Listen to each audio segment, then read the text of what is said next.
Hey Siri, play Forward Motion by Reliant K.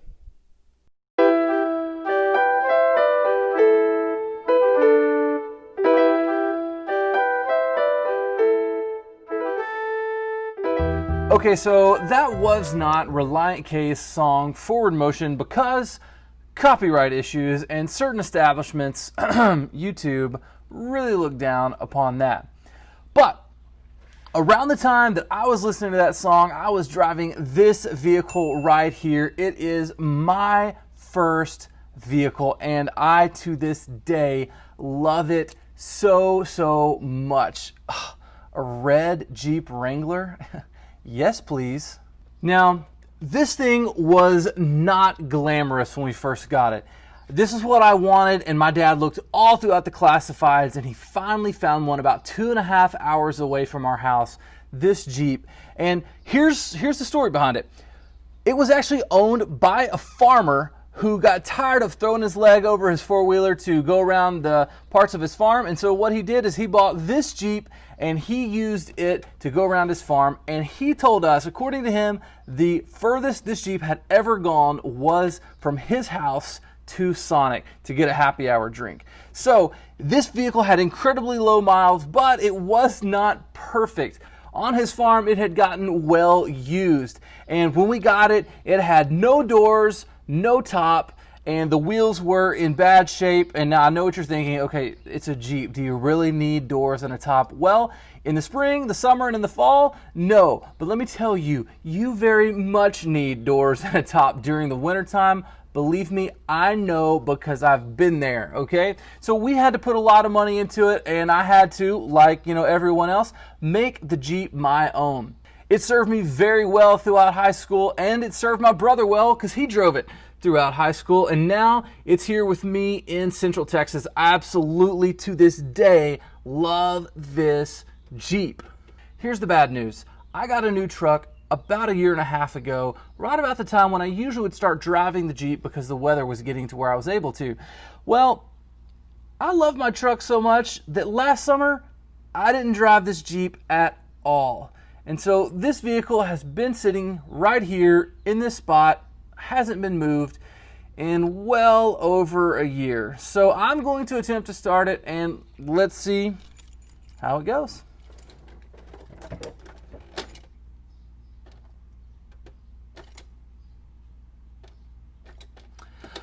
Absolutely nothing. Honestly, it's kind of what I expected.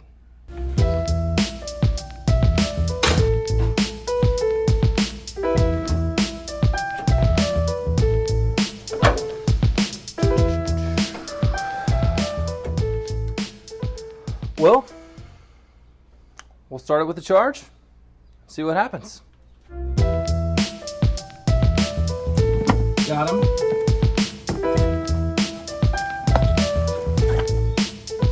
Go. Okay, so we're gonna see about going from here, but it reminds me of the lyrics from the Reliant K song that I mentioned earlier. It goes like this. I struggle with forward motion. We all struggle with forward motion. 'Cause forward motion is harder than it sounds. See, I could have let this Jeep sit here and languish and not done anything today because I couldn't do it all today, or I could get started with what I could do today in order to get where I want to be tomorrow. I could start with a little bit of forward motion even though I wasn't going to get all the way today. I think one of the main reasons that we don't see lasting progress in our life is because the goals that we have are simply too large. They're so large that they paralyze us. We want to lose 40 pounds. And after a week or so of dieting, we've eaten a couple salads, we think that the scale should reveal to us that we have accomplished our goal, and they haven't moved much. So we go and console ourselves with a pint of Ben & Jerry's. We want to be more intentional with our spouse, but after doing a few things in order to roll the tide in the direction we want it to go, we're seeing nothing from them. So what do? We retreat back to Netflix. Maybe you have the goal of praying with your kids every morning before the day starts, but you woke up late and the kids are crazy and your boss has already emailed you before you've started working. It's just not going to happen today. Maybe you want to escape credit card debt, and you truly, deep in your gut, you want to get rid of that forever, those shackles. But you drive by the car dealership and you see a car that's calling your name. Or maybe your son needs a new baseball bat for practice. Whatever it is, you pull out that credit card again and you're not paying your debt down. You're just punting it further down the field. We all have these things we want to do. Why can't we accomplish them? Here's what many successful people know. Big goals are impossible and they're demotivating. But many smaller goals, they are motivating because we can actually take care of those. We can do that. Henry Ford is credited by saying this: nothing is particularly hard if you divide it into small enough jobs.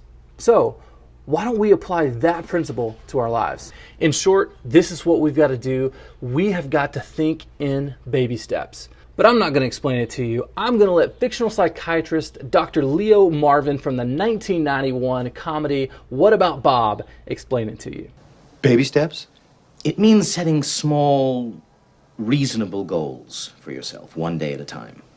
One tiny step at a time. Baby steps.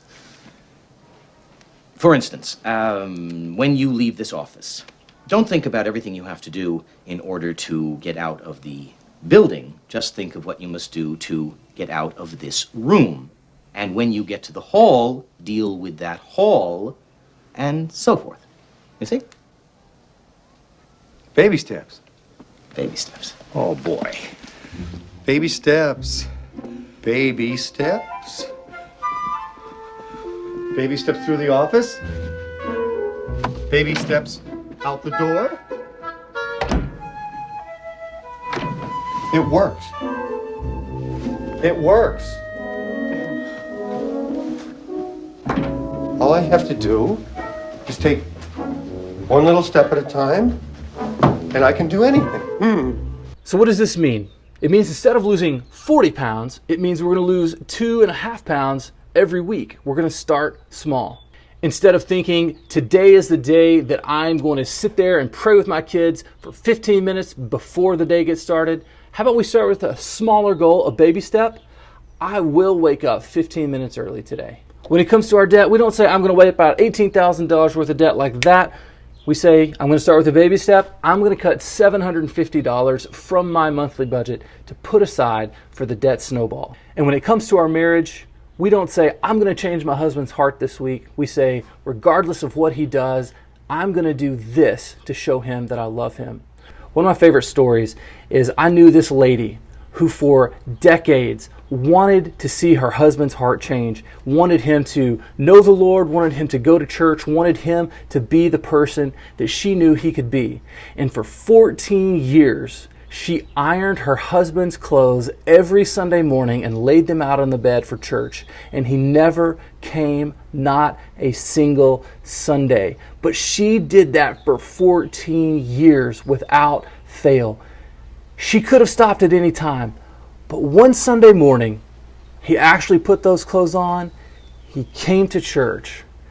That started the transformation of his life. He accepted Christ. Things changed. Their marriage changed. Their family changed. And let me tell you, I know this family, and he is such a godly man now. And it started with the wife doing something so tiny, a little baby step, that it took 14 years to show results. Whatever it is in your life that you want to do, let me tell you, it's not going to happen in giant leaps. It's going to happen in tiny baby steps. Baby steps. It's going to happen gradually. It's faithfulness over time, not one gigantic leap of faith. Faithfulness over time. Baby steps, baby steps, baby steps. Baby steps. And before long, that is when we see significant progress through baby steps. Baby steps. So let me ask you, what area of your life do you need to make significant progress in? Got it? Think about it? Okay? You got it? Okay. Break it down into baby steps and then make the first move and keep that forward motion going. Speaking of forward motion, I need to get going on this Jeep, so hopefully in a video soon to come, we'll be driving in it. See ya.